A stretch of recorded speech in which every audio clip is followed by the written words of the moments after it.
Terzi Tadilat kanalımızdan herkese merhabalar. Bugün sizlere düz dikiş makinesinde düğme nasıl dikilir bunu göstereceğim. Bu elimde görmüş olduğunuz gömleğin boyunu kısaltıyordum. Ön tarafında yedek düğmeler var. Bakın burada yedek düğmeler vardı. Bu düğmeleri söktüm. Tabi boy kısaldığı için diğer düğmeye yaklaştığından dolayı bu düğmelerin yerini değiştirmemiz gerekti. Ben de şu şekilde yan dikiş üzerine bu düğmeleri dikiyordum. Sonra sizinle paylaşmaya karar verdim. Bakın şu şekilde düğmemizi alıyoruz.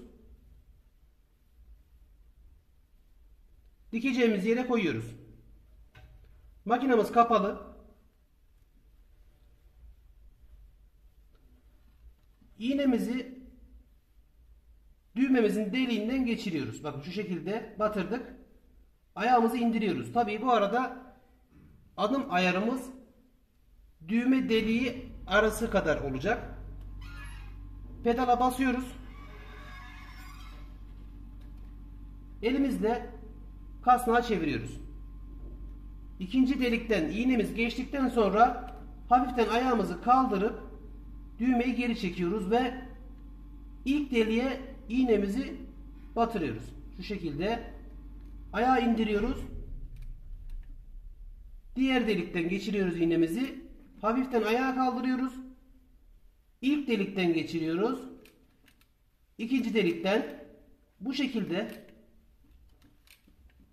çalışıyoruz. Diğer tarafa geçiyoruz.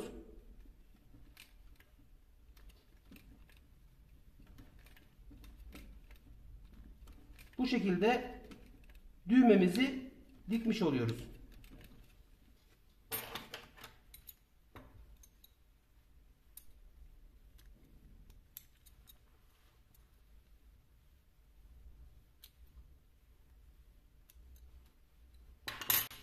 Evet bakın.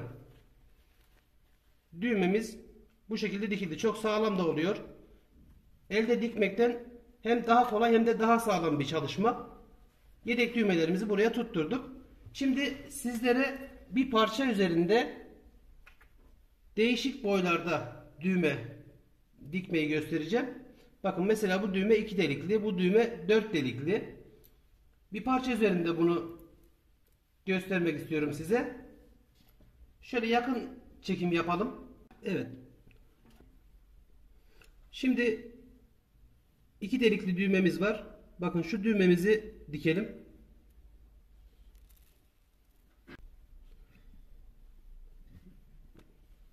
Bir kot parçası üzerinde veya herhangi bir parça üzerinde düğme dikme işlemi çok yavaş anlataraktan göstereceğim.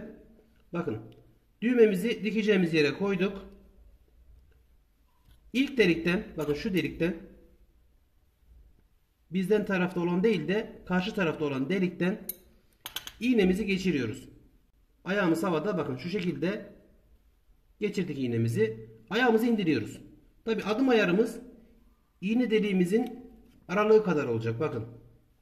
Adım attığımız zaman adımımız ikinci deliğe denk gelecek şekilde adım ayarımızı açıyoruz. İlk delikten iğnemizi geçirdik. Ayağımızı indirdik. Pedalımıza basıyoruz. Evet. Kasnağımızı bir tur çevirdik. İğnemiz ikinci delikten geçti. Bakın. Geçti. İğnemiz çıkarken hafiften ayağımızı kaldırıp düğmeyi geri çekiyoruz. İğneyi tekrar batırırken ayağımızı indiriyoruz. Ve tekrar bir tur daha kasnağımızı çeviriyoruz. Bu şekilde bakın bu şekilde düğmemizi dikiyoruz.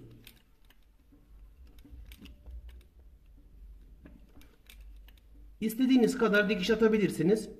Ne kadar çok dikiş atarsanız o kadar sağlam olur. Fakat görsellik konusunda hoş durmayabilir tabii fazla dikiş atarsanız.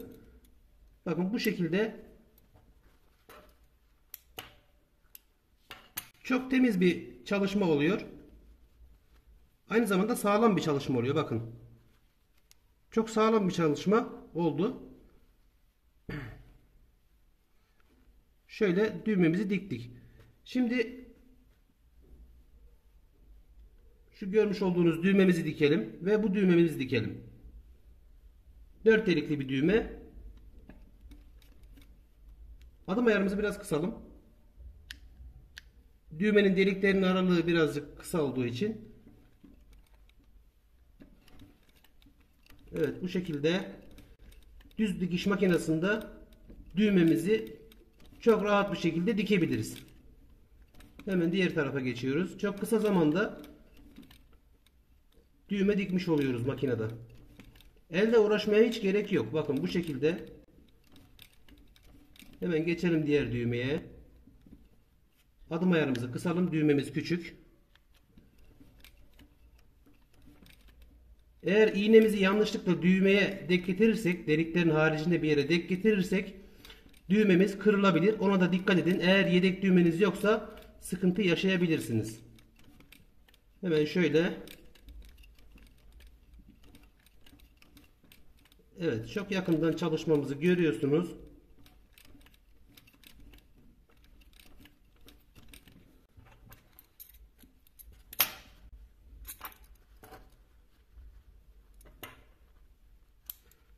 Bu da sizler için pratik bir bilgi. Umarım faydalanırsınız.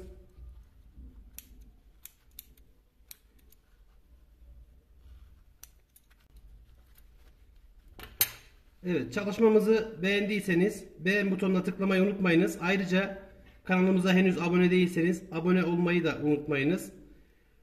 Çalışmamız bu şekilde. Umarım faydalanırsınız. Bir sonraki çalışmamızda görüşmek üzere. Hoşça kalın.